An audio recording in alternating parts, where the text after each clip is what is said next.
Queria agradecer a presença do Nise Bruneta, as pessoas que estão no Emoce, a Janaína Soares Azevedo.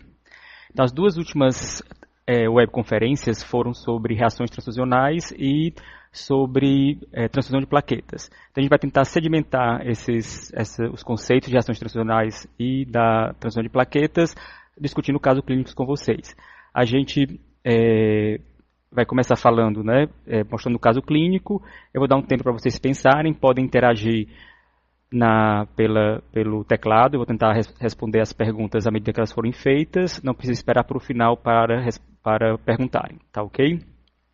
Meu nome é Franklin, eu sou médico hematologista hemoterapeuta do Emoce e trabalho no Emoce desde 2007. Então a gente vai começar nossos casos clínicos com um caso clínico de uma mulher de 73 anos, que é portadora de mieloma múltiplo, está com hemoglobina de 6,5 gramas por decilitro, ela está sintomática pela anemia e está em tratamento quimioterápico. Foi solicitado a transfusão de um concentrado de hemácia. Então, essa solicitação ela vai para a agência transfusional, certo? Considerado a agência transfusional indicada, ela estava dentro de um protocolo de transfusão, que você transfunde pacientes em quimioterapias não coronariopatas só abaixo de 7 de hemoglobina e foi transfundido com um concentrado de hemácia. Após os primeiros 10 minutos do início da transfusão, a paciente iniciou um quadro de febre, 38 graus centígrados, sem outros sintomas. O que fazer? Uma coisa importante em relação ao aparecimento dessa reação é que a portaria do Ministério ela solicita que o enfermeiro ou a enfermeira que esteja acompanhando a reação fique os primeiros 10 minutos do lado do paciente, porque são justamente nos primeiros 15 minutos onde ocorre a maioria das reações transfusionais, a maioria dos sintomas das reações transfusionais. O que fazer? A paciente está sendo transfundida e apresentou febre no início da reação. Então, lembrando que qualquer sinal ou sintoma que o paciente apresente durante ou após a transfusão sanguínea, a transfusão de um hemocomponente, pode estar relacionado a essa transfusão. Então, desde cefaleia, cianose, dispneia, dor torácica, dor lombar, dor no local da infusão, edema de pulmão, exantema, ou no local ou à distância, febre, que é o caso que a nossa paciente apresenta, hipotensão, pode ser hipertensão, mialgia, náuseas, vômitos, oligúria, anúria, prurido, rubor facial, sangramento anormal, sibilos, soro e urina escura, tosse, tremores, calafrios, urticárias, na verdade, qualquer sintoma que o paciente apresente após iniciar a transfusão pode ser a ela atribuído e deve ser levado como uma suspeita de uma reação transfusional. Então, o que fazer quando isso acontece? No caso, a nossa paciente teve uma febre. Então, lembrando que a reação transfusional é um efeito ou resposta indesejável observado em uma pessoa, naquela que foi transfundida, associado temporalmente à administração do sangue ou de um hemocomponente. Primeira coisa é interromper a transfusão para você avaliar o que está acontecendo, manter um acesso venoso com solução fisiológica, verificar à beira do leito se o hemocomponente foi corretamente administrado, ou seja, verificar se o rótulo do hemocomponente, a identificação desse hemocomponente, a identificação do paciente, verificar o paciente que está sendo destinado a esse hemocomponente, se o sangue certo foi dado para o paciente certo. Verificar os sinais vitais e comunicar o ocorrido ao médico do paciente para que esse possa fazer uma avaliação da gravidade ou não desse sintoma. Notificar a reação ao serviço de hemoterapia, por meio de impresso próprio, aí que vai depender do hospital que esteja ocorrendo, do local que esteja sendo feita a transfusão. Dependendo também da situação, enviar as amostras tanto do receptor, do paciente, quando indicado, e do hemocomponente junto com o equipo para o serviço de hemoterapia. Quando indicado, também enviar amostras de sangue e ou urina do receptor, do paciente no caso, ao laboratório. Lembrar sempre de deixar registrado no prontuário do paciente ou em formulário específico. E no caso da paciente que não reinfundir o hemocomponente, em caso de pacientes que têm reação à transfusão de sangue durante a transfusão de febre, a a orientação é não reinfundir o hemocomponente. De todas as reações, a única que a portaria permite que você, o marco conceitual de hemovigilância permite que você possa reinfundir, são aquelas reações alérgicas leves. Lembrando que mesmo as reações alérgicas leves, elas podem evoluir para uma reação alérgica mais grave. Então, quando você optar nessas reações alérgicas por reintroduzir o hemocomponente, ter muito cuidado para que isso não se torne uma reação alérgica mais severa. Então, lá no ambulatório de transfusão, no HEMOCE, a gente opta por não, mesmo nas reações alérgicas leves, não reinfundir o hemocomponente. Esse fluxograma, né, não é o fluxograma utilizado no nosso hemocentro, né, mas ele tenta organizar como você deve agir numa suspeita de uma reação transfusional. Então, olhar os sinais e sintomas da reação transfusional aguda ou tardia do que o paciente está apresentando. No caso, a gente está falando aqui de uma reação aguda, né, imediatamente após o início da transfusão. No caso, era só febre, então avaliar se ele está tendo calafrio, se está com taquicárdico, se a pressão, né, vai ser hipotenso ou hipertenso, né, se pode chegar até um choque hipovolêmico, rubor, urticária. Então, vai avaliar o paciente. Para a transfusão, contactar o médico responsável para que fazer uma avaliação e avaliar as medidas necessárias que possam ser feitas nesse paciente. A reação envolver febre baixa, né, que é o caso do paciente, você suspeitar de uma reação febril não hemolítica, que seria o aumento da temperatura em 1 grau da temperatura inicial do paciente, ou né, até 38 graus, o paciente chegar a 38 se começar com a temperatura 37, 37,5, né? E nenhum outro sintoma importante. Pode ter náuseas ou vômitos, mas nada mais significativo que esse paciente vai apresentar em relação a essa reação transfusional. Então vamos ver o caso desse paciente. Lembrar sempre que é importante conferir a identificação do paciente, tanto na RT, com o paciente mesmo, se o paciente estiver consciente, né, e conferir se essa identificação confere com a identificação da bolsa. Então, identificar o componente da bolsa está bem identificado, se corresponde ao componente solicitado, se corresponde ao paciente que foi transfundido. Avaliar a compatibilidade, né, tanto do paciente como da bolsa, né, paciente-componente, e a validade do hemocomponente para saber se isso tudo está dentro dos conformes. É importante avaliar tanto a solicitação da transfusão, a requisição de transfusão, como a identificação da bolsa e a identificação do paciente.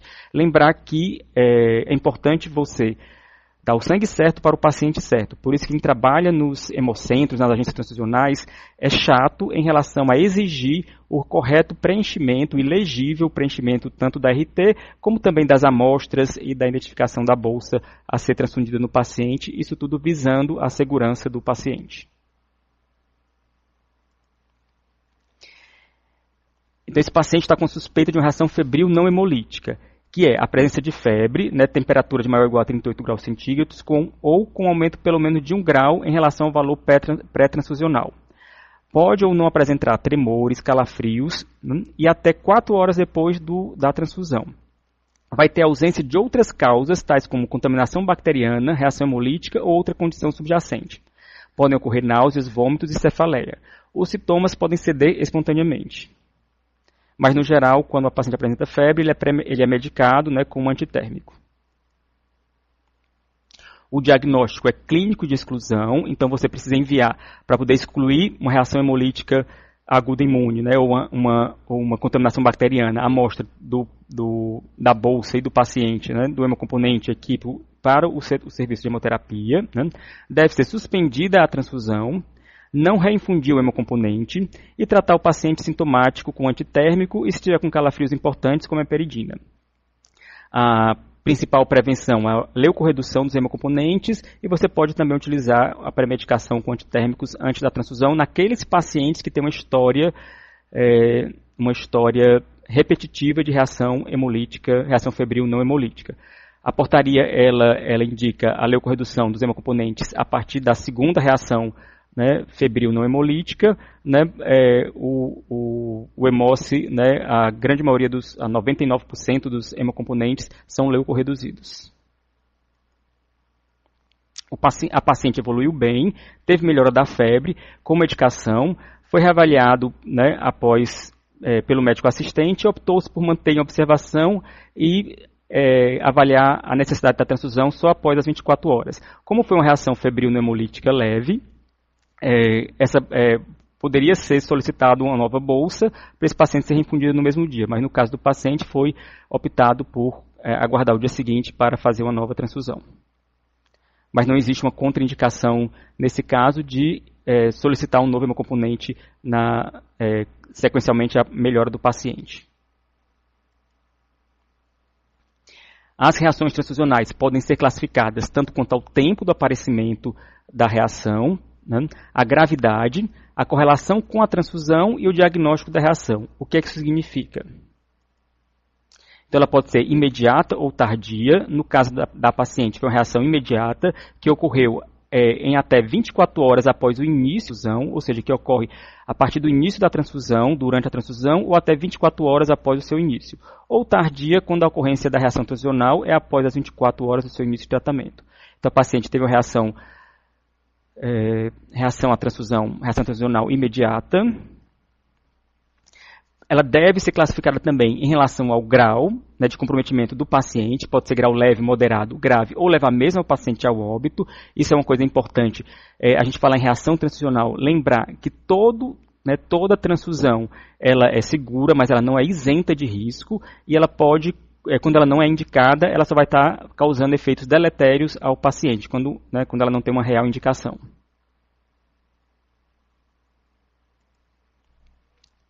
Em relação à correlação com a transfusão, pode ser confirmado, provável, possível, improvável, inconclusiva ou descartada. Isso é importante na investigação da reação transfusional para os registros e para a segurança das reações transfusionais do próximo paciente. As próximas transfusões do paciente. Quando é confirmado, é quando você tem uma ausência de outras causas que possam explicar os sinais e sintomas descritos na definição do caso, tais como contaminação bacteriana, o paciente já está tendo febre, está tendo infecção, né, e ser transfundido durante o episódio de febre por conta dessa infecção, reação hemolítica ou outra condição, né, subjacente que o paciente possa apresentar. Né. Então, no caso do paciente, se não tiver nenhum exame que diga que ele tem uma contaminação bacteriana, ele não tem uma história clínica que diga que ele já vinha tendo febre, né, que você não consiga determinar nenhuma outra causa para essa reação febril, né, que ele apresentou durante a transfusão, você classifica como uma reação confirmada febril não hemolítica.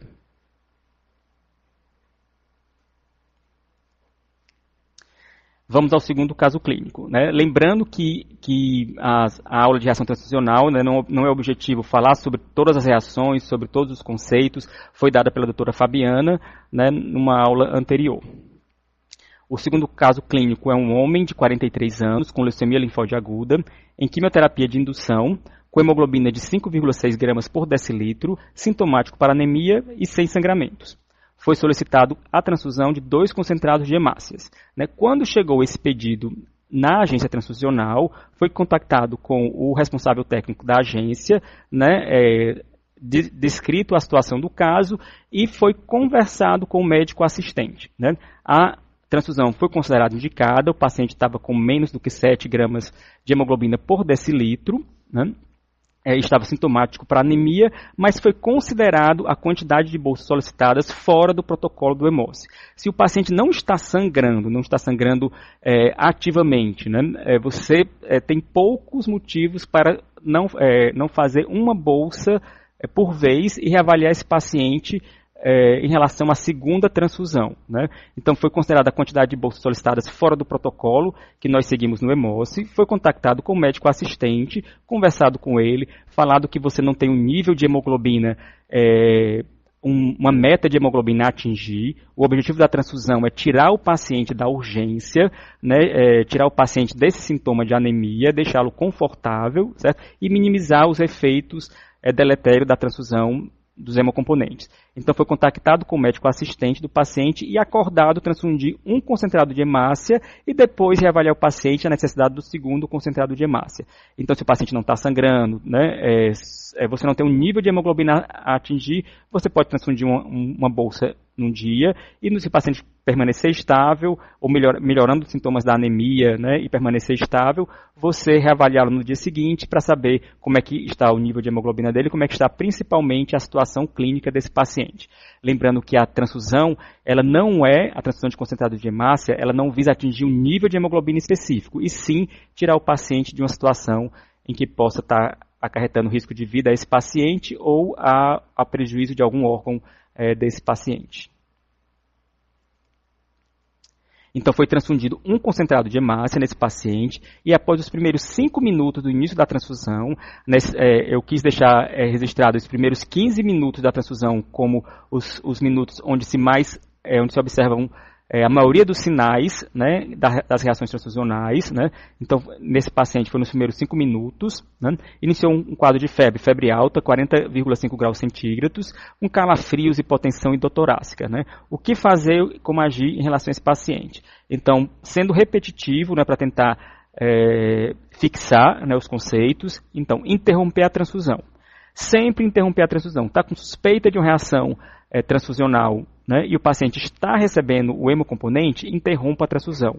Mantenha um acesso venoso com a solução fisiológica, verifique na beira do leito se o hemocomponente dado foi o hemocomponente solicitado, se a identificação da RT está correta, se a identificação da bolsa está correta, para saber se o sangue certo foi dado para o paciente certo.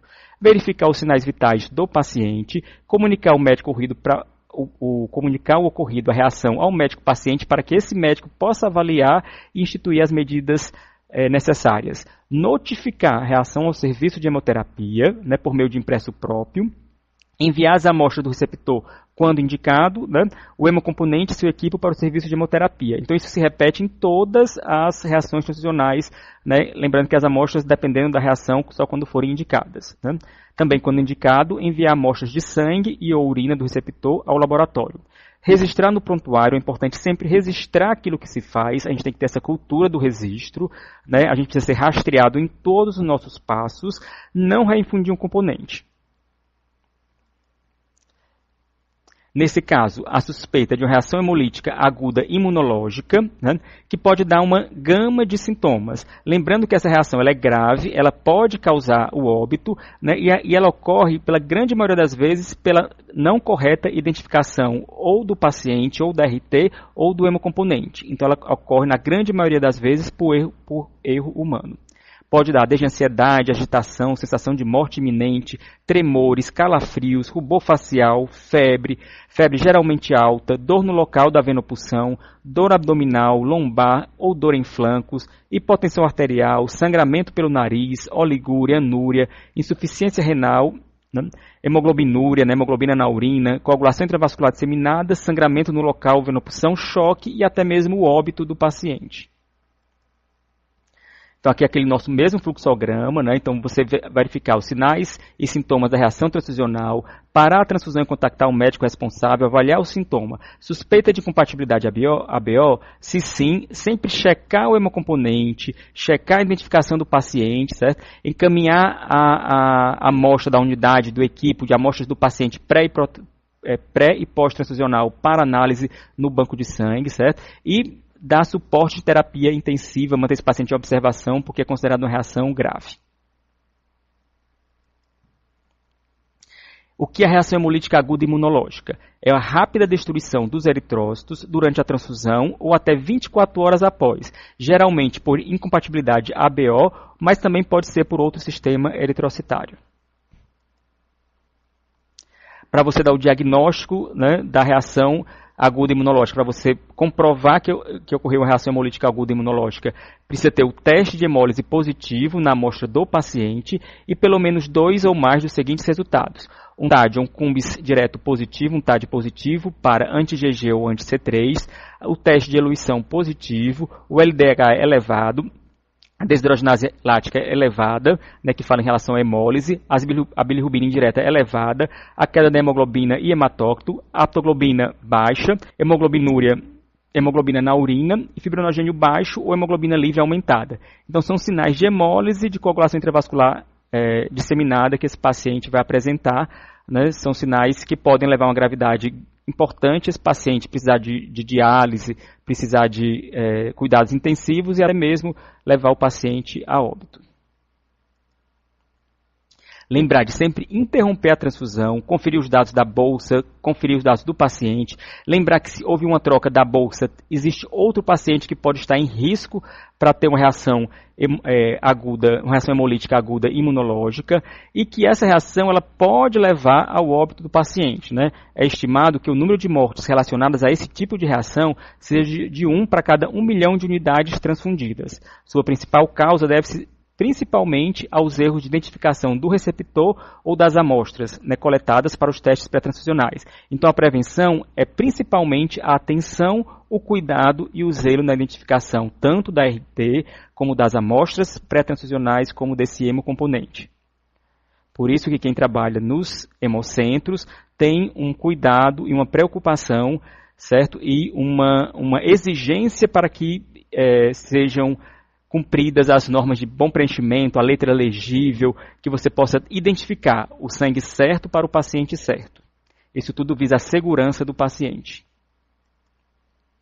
Então, a RT ela tem que ser bem preenchida, né, com os dados o mais completo possível. Né, você vai ter dificuldade naqueles pacientes que não têm identificação, naqueles pacientes que chegam, né, que não estão conscientes, né, mas ela tem que ter ser o mais completa e legível, né, que identifique, que localize o paciente, para que o sangue certo seja dado para o paciente certo. Isso vale para as amostras pré-transfusionais, para todas as amostras, né, para a identificação da bolsa, né, isso tudo tem que ser bem realizado para que não haja a possibilidade, né, para que se minimize a possibilidade de troca dos hemocomponentes.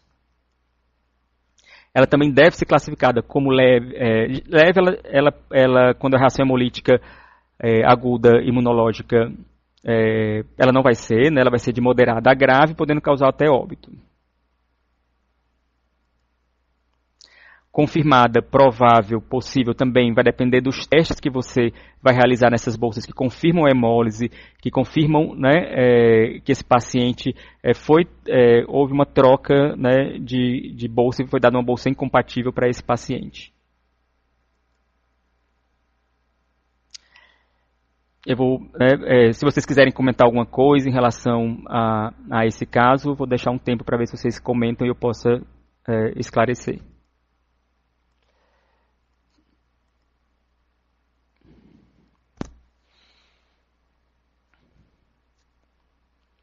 Então a gente vai partir para o terceiro caso. Uma mulher de 65 anos com síndrome mielodisplásica, que é uma doença hematológica que altera a produção de sangue pelo indivíduo, né? Ela geralmente cursa com pancitopenias, né? Pode ter outros cursos, mas no geral é uma pancitopenia. Então essa mulher tinha hemoglobina de 5 gramas por decilitro, ela era cardiopata, ela estava sintomática para anemia, sem sangramentos, e foi solicitada a transfusão de 2 concentrados de hemácia. Essa transfusão não foi passada para uma avaliação de um hemoterapeuta e ela foi transfundida com 2 concentrados de hemácias. Isso é uma coisa importante para a gente avaliar, né? Antigamente tinha-se o conceito de que se você não transfundisse 2 concentrados de hemácia, você não precisaria transfundir esse paciente, né? Esse conceito hoje não é mais válido e hoje a orientação é de você transfundir 1 concentrado de hemácia por vez, né? Então nós temos um paciente com 65 anos, certo? Então é um paciente já com uma certa idade, né? Mais de 60 anos já é considerado um paciente idoso, né? Uma paciente cardiopata que vai ter uma dificuldade de mobilizar grandes volumes. Lembrar que o concentrado de hemácia, mesmo não sendo um volume muito grande, mas ele tem um poder coloidosmótico importante, então ele pode precipitar uma congestão pulmonar nesses pacientes, certo? E quanto mais baixa a anemia, o organismo ele se adapta a esse nível de anemia. Então você aumentar muito essa hemoglobina, você dá esses 2 concentrados de hemácia, você faz com que esse paciente tenha uma propensão maior a ter uma congestão, né, pulmonar, uma sobrecarga volêmica relacionada à transfusão. Então, nesse paciente, transfundir os 2 concentrados de hemácia não foi o correto. O ideal era transfundir 1 concentrado de hemácia ou, às vezes, até mesmo uma alíquota desse concentrado de hemácia, ou seja, você dividir esse concentrado de hemácia para que ele possa receber essa transfusão mais lentamente, né? Então, o que foi observado nesta paciente? Após a metade da segunda bolsa de hemácia, ela iniciou um quadro de dispneia, falta de ar, né? Ortopneia, né? Quando ela se levantava, ela sentia mais falta de ar, cianose, dispneia, distensão jugular, taquicardia, hipertensão, edema periférico, tosse seca. Um quadro sugestivo, né, um quadro clínico sugestivo de sobrecarga volêmica. A ausculta pulmonar revelava estertorações, né, também mais sugestivo de sobrecarga volêmica. Condutas gerais para o atendimento das reações, sendo repetitivo, mas para poder fixar e interromper a transfusão. Então, sempre que o paciente está com suspeita de reação transfusional, está com algum sintoma, lembre que qualquer sintoma pode ser indícios, deve ser levado em conta como suspeito de uma reação transfusional, você interrompe a transfusão. Mantenha um acesso venoso, verifique à beira do leito se o hemocomponente dado foi para o paciente certo, então verificar rótulos, né, identificação do paciente, identificar RT, né, confirmar se a RT está correta, né, verificar sinais vitais do paciente, comunicar, chamar o médico para poder avaliar esse paciente, notificar a reação ao serviço de hemoterapia. O serviço de hemoterapia precisa estar ciente do que está acontecendo com essa transfusão para poder proceder e orientar a investigação necessária em relação às reações transfusionais. Enviar as amostras quando necessário. No caso da paciente que é uma suspeita de sobrecarga volêmica, não precisa ser enviada uma amostra. Quando indicado também, enviar amostras de sangue ou urina do receptor ao laboratório, registrar no prontuário, lembrar que nossos passos eles precisam ser rastreados, então a gente tem que ter a cultura do registro e não reinfundir o hemocomponente, né? O paciente você vai ter que melhorar, vai ter que tirá-lo da sobrecarga volêmica, né, para depois avaliar se ele vai necessitar ou não de uma nova transfusão. Aqui o nosso fluxograma, né, mas o fluxograma, lembrar de seguir os fluxogramas, é importante que os serviços tenham suas instruções normativas, suas instruções de trabalho, para que cada funcionário possa, na dúvida, consultá-las e seguir essas instruções normativas. Então, avaliar os sinais e sintomas durante a transfusão, lembrar que o enfermeiro precisa ficar acompanhando a transfusão nos primeiros 10 minutos, a portaria pede isso, nos primeiros 10 minutos da transfusão, o enfermeiro tem que estar ao lado do paciente, porque são justamente nesses primeiros minutos que ocorrem as principais reações transfusionais. Né? É uma reação imediata, ela ocorreu em até 24 horas do início da transfusão, né? Parar a transfusão, avaliar o paciente, certo? E avaliar o que está acontecendo com ele. No caso do paciente com quadro clínico, a suspeita é de sobrecarga de volume, você tem a parada da infusão, manter uma oferta adequada de oxigênio, pode dar diuréticos, colocar o paciente sentado, certo? Vai depender do quadro clínico que o paciente ocorrer. Esse caso clínico eu quis colocar para lembrar que níveis muito baixos de hemoglobina, às vezes você quer transfundir 2 concentrados de hemácia. Mas quando você faz isso, você pode estar precipitando uma sobrecarga volêmica para esse paciente. Isso pode ser mais deletério para esse paciente do que benéfico. Então, o ideal é você transfundir 1 concentrado de hemácia, reavaliar o paciente, certo? Se o paciente melhorar dos sintomas agudos, ficar estável, você pode só transfundir o 2º concentrado de hemácia, se necessário, no outro dia, ou até mesmo não transfundir. Então aqui nós temos aqui a sobrecarga volêmica, que é a dispneia, a ortopneia, cianose, distensão, né? A ortopneia é quando o paciente se deita e sente a dispneia, eu falei errado no começo, certo? A distensão jugular, taquicardia, certo? São sintomas, né, que o paciente de sobrecarga volêmica. O diagnóstico é clínico, você pode lançar mãos da radiografia do tórax e do peptídeo natriurético B elevado também indicam uma sobrecarga volêmica. Né? O principal tratamento é suporte de O2 e diuréticos, né? E a prevenção é justamente o controle da velocidade e do volume de infusão. Né? Você não dá grandes volumes de hemocomponentes, né, de uma vez só. Né? Você pode até fracionar a bolsa para infundir volumes menores. Então, aquele conceito de você dar 2 concentrados de hemácia por vez já não é mais válido. Hoje em dia se orienta a transfundir 1 concentrado de hemácia por vez, a não ser que o paciente esteja sangrando, que necessite de uma reposição mais maciça desse hemocomponente. Né? Se o paciente não tiver com sangramento ativo, você transfundir 1 concentrado de hemácia por vez e fazer uma reavaliação deste paciente. O diagnóstico é clínico, tratamento sentar o paciente, oferecer oxigênio, pode dar diuréticos, né? A prevenção é justamente a transfusão lentas, né? E transfusão fracionadas e dar o diurético. Pode dar o diurético também antes sabendo que se o paciente já tiver história, dar o diurético antes da transfusão. Deve ser classificada como confirmada, provável, possível, improvável, inconclusiva ou descartável, dependendo do quadro clínico do paciente, dos exames quando são necessários ou não. Também como leve, moderada, grave ou pode até levar o paciente a óbito. E lembrar que fora esses 3 tipos de reação transfusionais, né, que eu coloquei nesses quadros clínicos, nós temos também outros tipos, a reação alérgica, a contaminação bacteriana, a transmissão de doenças infecciosas, a lesão pulmonar aguda relacionada à transfusão, reação hemolítica aguda não imune, a reação hipotensiva relacionada à transfusão, a sobrecarga circulatória foi uma das que a gente falou, a dispneia associada à transfusão, a doença do enxerto contra-hospedeiro pós-transfusional, a reação hemolítica tardia, a aluminização, púrpura pós-transfusional, dor aguda relacionada à transfusão, hemociderose, né, com excesso de ferro com comprometimento dos órgãos, distúrbios metabólicos podem ocorrer nesse paciente, outras reações imediatas que você não consegue classificar nessas reações acima e outras reações tardias também que você não consegue classificar nessas reações definidas, né? Então, todo e qualquer sintoma que o paciente apresente após o início da transfusão sanguínea que possa ser a ela atribuído, né, deve ser considerado como uma suspeita de uma reação transfusional. Certo? Não quer dizer que seja uma reação confirmada, mas esse sintoma deve ser notificado, deve ser avaliado e para saber se ele teve relação ou não com a transfusão. Então, a orientação que a gente dá para as agências e para os locais que transfundem é qualquer sintoma que o paciente apresente após o início da transfusão, seja enquanto ela ocorre ou depois dela ter terminado, né, seja comunicado aos hemocentros, seja comunicado às agências transfusionais, seja comunicado aos médicos desses pacientes para que façam uma avaliação desse paciente, para saber se é uma necessidade de fazer alguma intervenção e as avaliações e registros desses sintomas e dessas possíveis ou confirmadas reações transfusionais.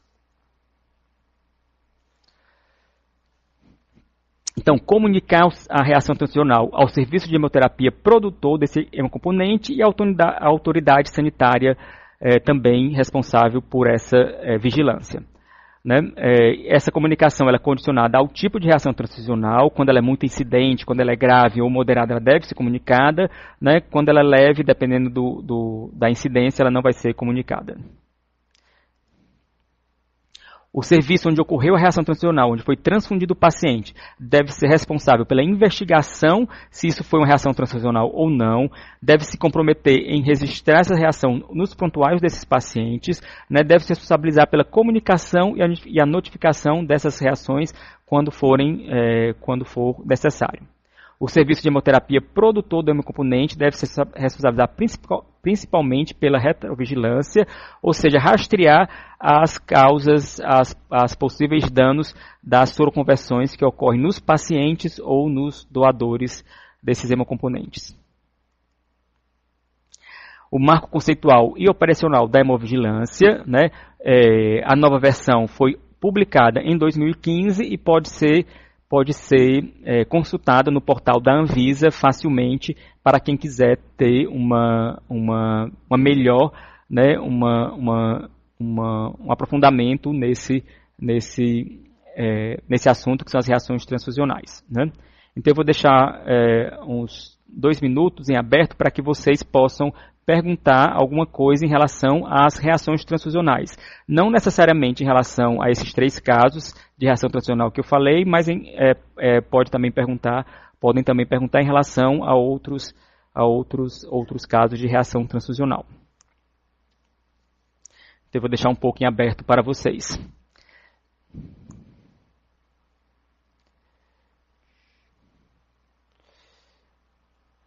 Quem que está na agência transfusional do Hospital Universitário Walter Cantídio? Como é que vocês estão em relação à meta ao número de reações transfusionais, a estatística das reações transfusionais, né?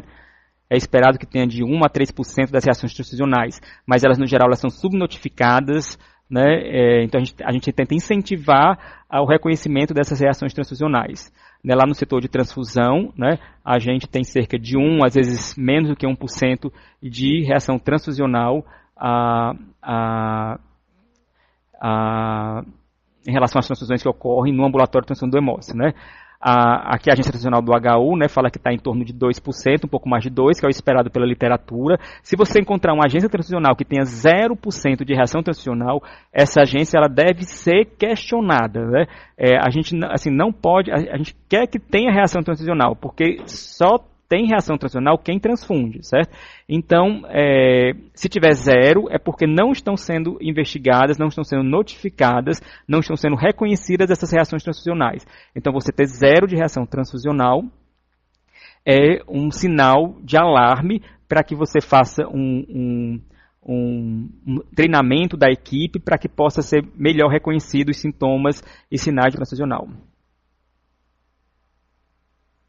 A reação alérgica, né, é leve, não há necessidade de enviar a amostra para o estudo. As reações alérgicas graves, elas podem se confundir com contaminação bacteriana, mesmo sem febre, pode ter hipotensão, ou com reações mais graves. As reações alérgicas graves, elas devem ser encaminhadas a amostra para o estudo, né? As leves urticariformes não têm essa exigência, mas lembrar que todo serviço deve ter seu protocolo e deve fazer a sua instrução normativa para os casos não podendo desobedecer a nossa legislação, as nossas portarias.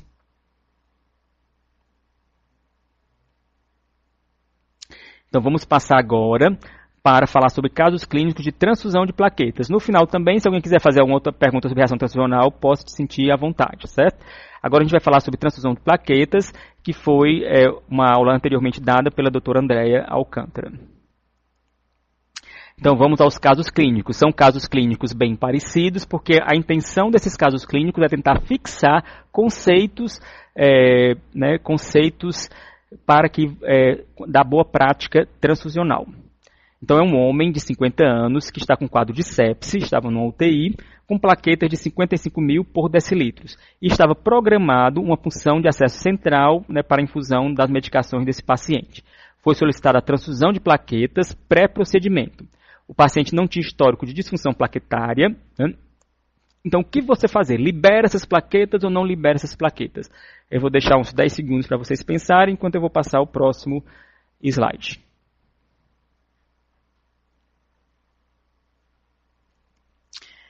Então, essas plaquetas, elas não devem ser liberadas, essa transfusão ela está contraindicada, né? Ela está fora do protocolo que o Hemossi fez, né, para poder liberação, né, do hemocomponente, né, sem precisar falar, né, com o hemoterapeuta, né, lembrar que podem ter as exceções, mas essas exceções elas devem ser raras e devem ser discutidas com o hemoterapeuta, certo? Por quê? Porque se o paciente tem plaquetas acima de 50 mil por decilitro, né, sem nenhuma disfunção plaquetária, tem algumas doenças que causam alteração na função plaquetária e aí eles vão ter que ser transfundidos mesmo com números elevados de plaquetas, mas esse paciente não tem nenhuma disfunção plaquetária, está com plaquetas acima de 50 mil, então nesse caso não necessita de transfusão de plaquetas para fazer procedimentos cirúrgicos, a não ser cirurgias oftálmicas ou neurológicas. Então, mesmo que for uma cirurgia de médio porte, como cirurgias abdominais, cirurgias torácicas, se não for cirurgia neurológica ou oftálmica, esse paciente ele não deve receber uma transfusão de plaquetas profiláticas. Acima de 50 mil plaquetas, você pode ser submetido a procedimentos cirúrgicos, quaisquer que sejam, menos cirurgias que envolvam o sistema nervoso central, cirurgias neurológicas ou cirurgias oftálmicas. Vou passar para o próximo caso. Homem, 50 anos, continuamos com o nosso mesmo paciente, está com sepse, plaquetas do mesmo nível, 55 mil por decilitros, só que esse, ao contrário do outro, está sangrando em sítios de punção, né? E nos exames de sangue dele, ele tem um tempo de, aqui está com uma atividade de protombina de 30%, né? Ele tem um tempo de de protombina alargado, né, com atividade de 30%, né, um tempo de tromboplastina parcial, a relação de 1,8, também aumentado, né, um fibrinogênio baixo de 60 mg por decilitro. E foi solicitado transfusão de plaquetas. Talvez o médico tenha pensado, ele está sangrando, né, está com 55 mil plaquetas, não está com plaqueta normal, eu vou pedir plaquetas para poder ajudar a esse paciente parar de sangrar. Também não tem histórico de disfunção plaquetária e o que fazer?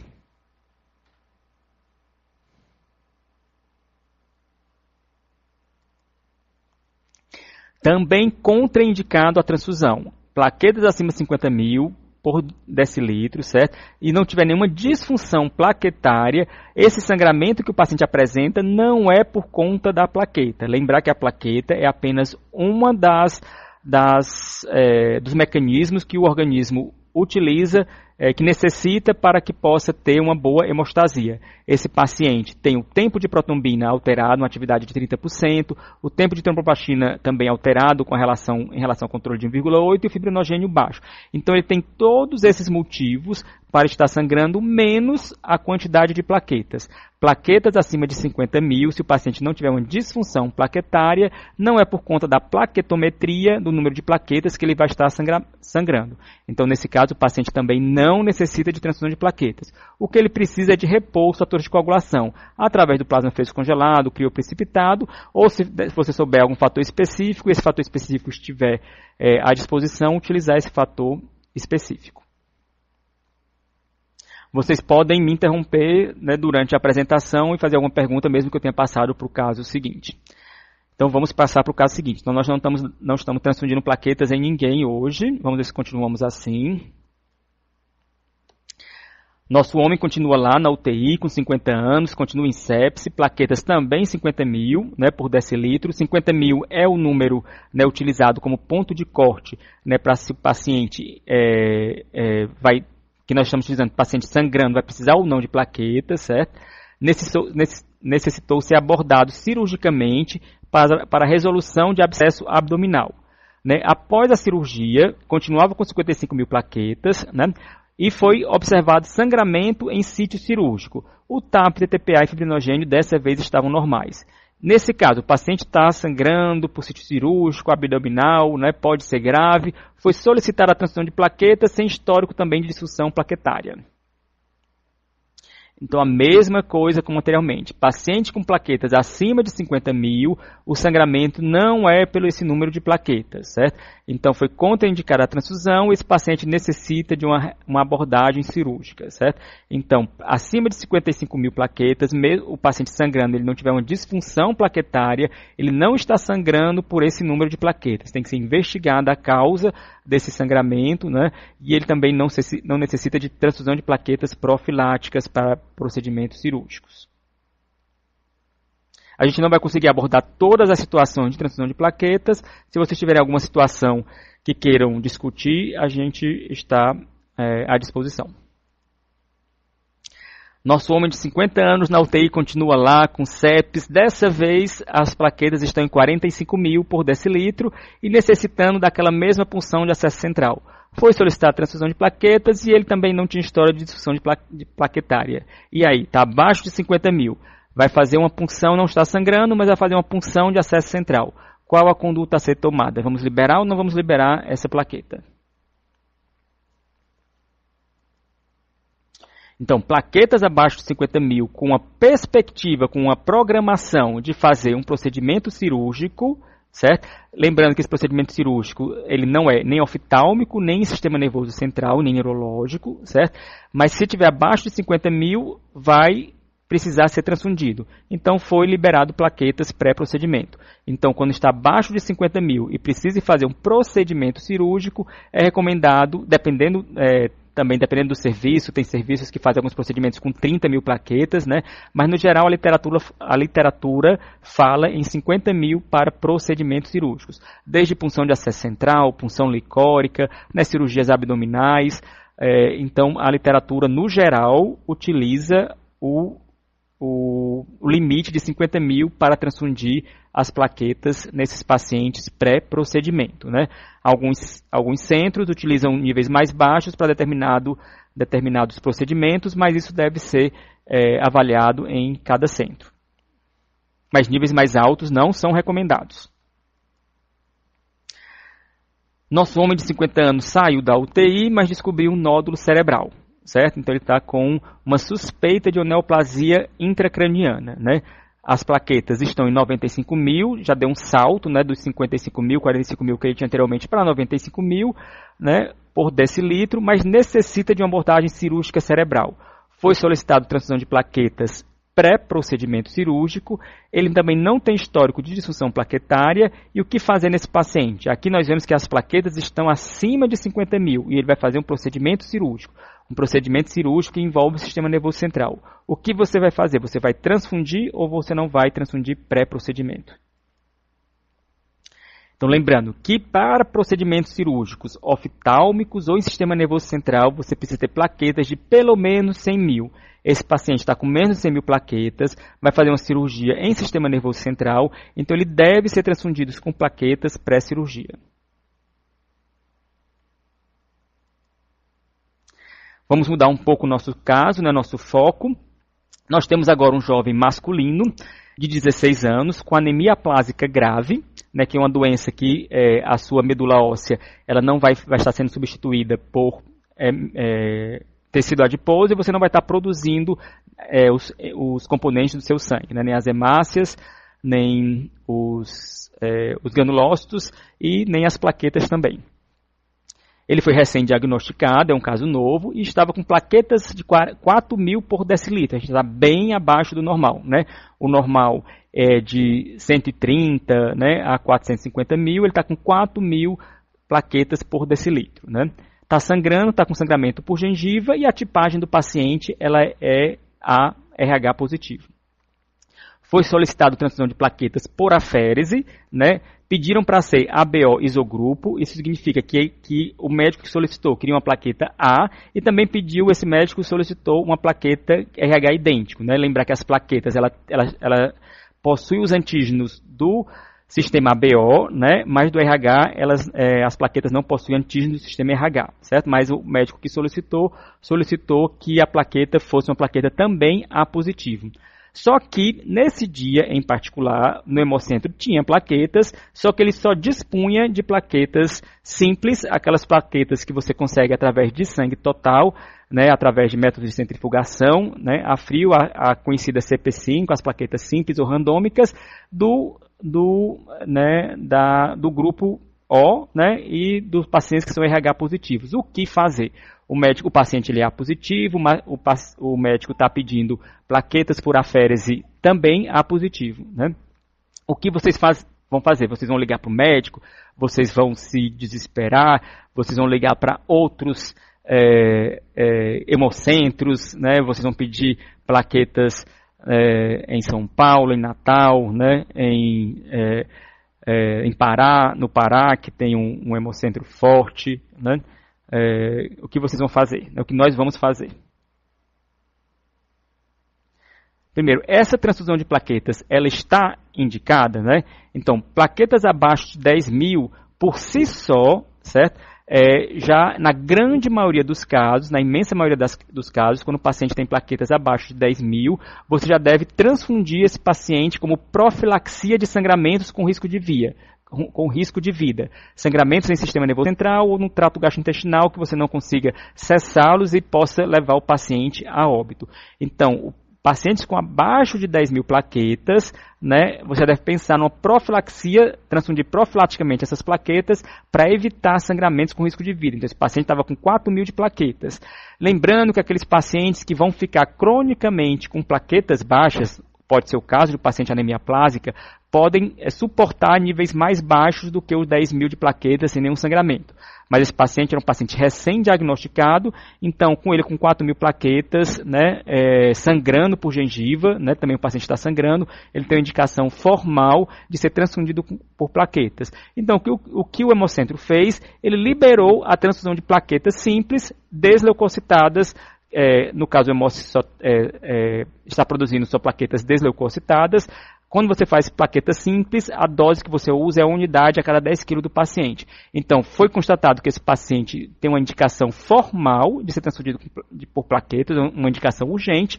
A plaqueta que o Hemocentro dispunha era plaqueta simples, a CP5, né? Elas eram, por organização do banco de sangue, elas eram desleucocitadas e foi transfundido para o paciente sem prejuízo para esse paciente pelo fato de serem desleucocitadas. Então, em relação à transfusão de plaquetas, o que é importante para a gente memorizar e o que é importante para a gente racionalizar, certo?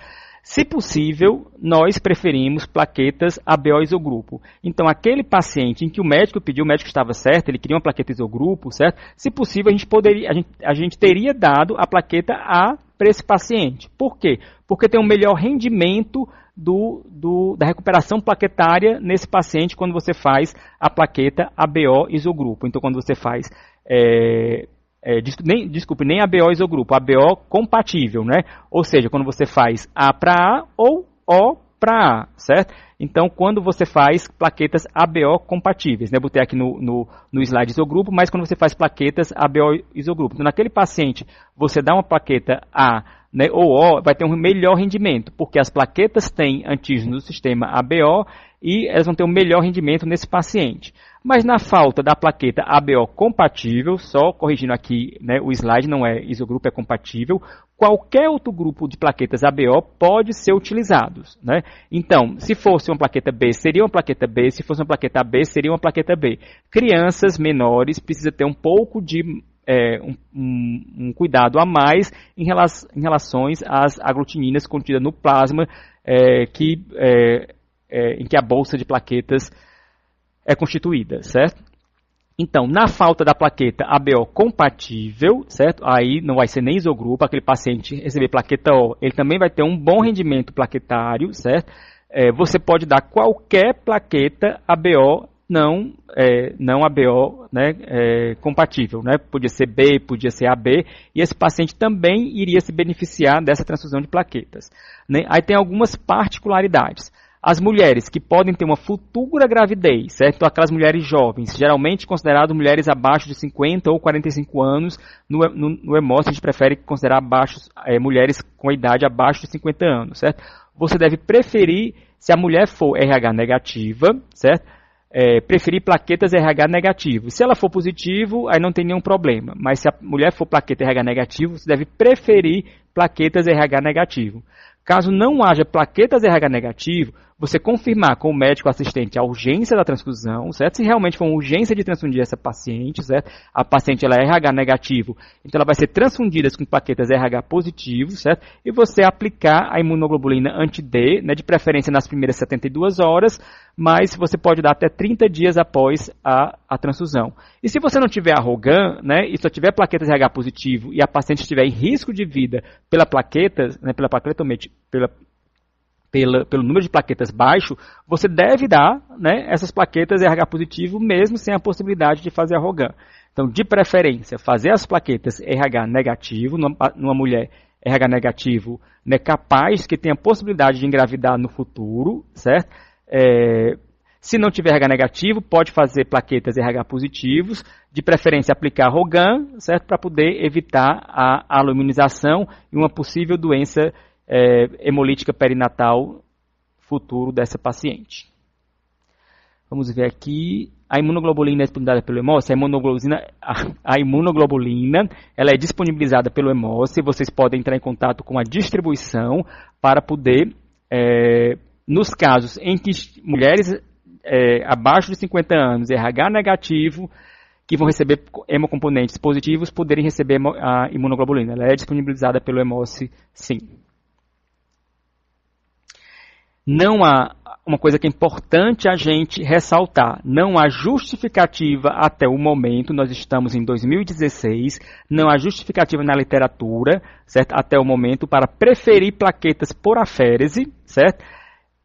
Plaquetas obtidas pela camada leucoplaquetária, que é o buff coat, ou plaquetas simples. O importante é que esses hemocomponentes sejam desleucocitados, certo? Então, o importante é a desleucocitação. Lembrando que o Hemoce, ele por considerar ser mais seguro e ser mais economicamente viável no geral da atenção à saúde do paciente, né, achando ser melhor para o paciente, certo? Os hemocomponentes do Hemoce, 99% eles são desleucocitados, certo? Então, não há um motivo científico, né, até o momento, para você dizer que a aférese é melhor do que a transfusão das plaquetas transfundidas por Buffy Coat do que a transfusão por plaqueta simples. Todas são comparáveis, o que é importante é a desleucocitação. Quando existe a suspeita de refratariedade plaquetária, aí para você dar o diagnóstico dessa refratariedade, utilizar as plaquetas ABO compatíveis para você dizer realmente que esse paciente está com refratariedade plaquetária. E também não existe justificativa para prescrever, isso é importante, certo? Plaquetas de horário. Ou seja, você prescrever plaquetas de 6 em 6 horas. Não é que seu paciente não possa precisar de plaquetas de 6 em 6 horas, mas você precisa fazer uma reavaliação desse paciente após a transfusão das plaquetas. Então, paciente com CIVDs graves, em que você tem uma avaliação laboratorial dele de 6 em 6 horas, e você está avaliando que os tempos de coagulação estão alterados, que a plaqueta está alterada, ele pode precisar de transfusão a cada 6 horas, mas você precisa fazer uma reavaliação a cada 6 horas. Senão, você vai estar submetendo esse paciente a um risco desnecessário, né, a uma imunomodulação sanguínea. Então você vai estar fazendo pode estar fazendo um malefício para esse paciente ao invés de um benefício que o médico, que a equipe de saúde almeja para esse paciente, né? Então não há justificativa para prescrever plaquetas de horário sem avaliação, né, do número de plaquetas em cada horário. Você não sabe se o paciente está sangrando, se está grave, se é por conta da plaqueta ou não, né? Pode ser até por conta da transfusão que você realizou.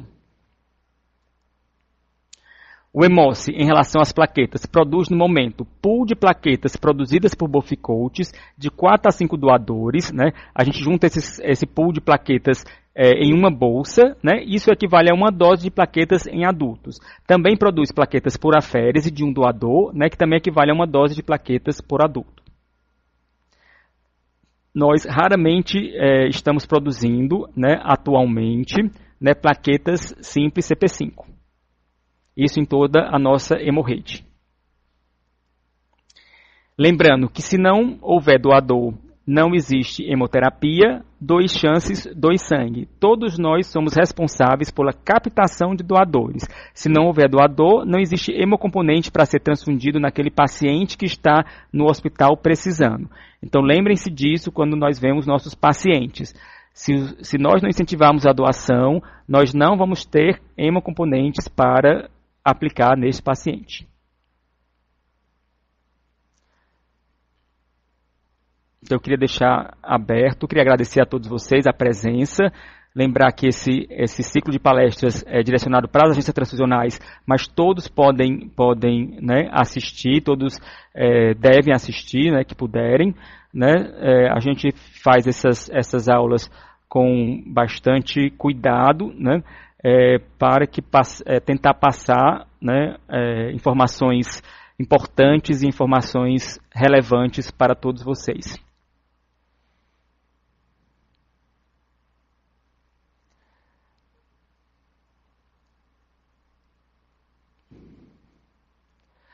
A Janaína está perguntando se para o paciente que tem o PAI positivo, a transfusão de plaquetas terá alguma particularidade.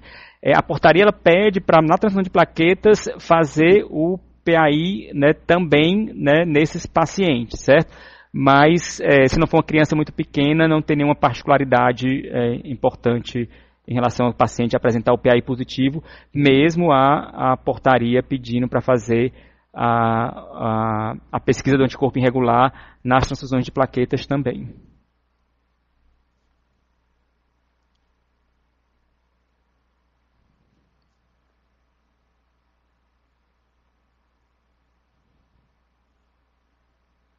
Pelo menos eu desconheço.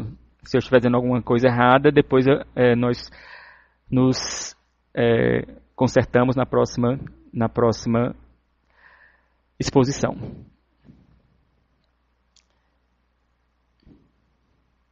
A transfusão de plaquetas, né, a transfusão de hemácias, a hemácia é o hemocomponente mais utilizado, né, mas a transfusão de plaquetas provavelmente é um hemocomponente muito mal utilizado, né, em relação à indicação dessa transfusão, em relação a você querer um tipo específico de plaquetas, né, então é importante a gente desmistificar, né, esclarecer, né, a nossa função como né, funcionários, como trabalhadores de locais que estão ligados à hemoterapia, à transfusão de sangue, é principalmente educar e esclarecer, né, aos médicos, ao serviço de saúde, para que haja boas práticas na hemoterapia.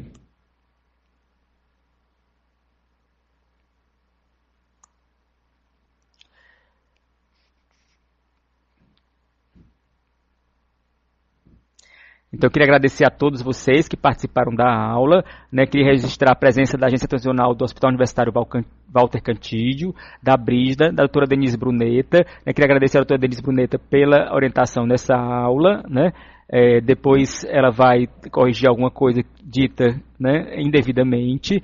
Queria agradecer a participação, né, da Janaína Soares Alves Azevedo, né, ao suporte aqui, né, que a UFC, né, através do NUTES, vem dando para a gente em relação a essas webconferências, que são importantes para a disseminação desse conhecimento, que às vezes fica muito restrito a alguns locais. Na semana que vem nós estaremos novamente aqui às quintas-feiras, às 14 horas, para falar sobre comitê transfusional, certo? Gostaríamos de agradecer a todos vocês, né, pela participação e pela presença. A Janaína é enfermeira da agência de Messejana, né? Boa tarde, Janaína. Quero agradecer novamente, né, desejar uma boa tarde, um bom resto de final de semana, né, e até quinta-feira. Obrigado.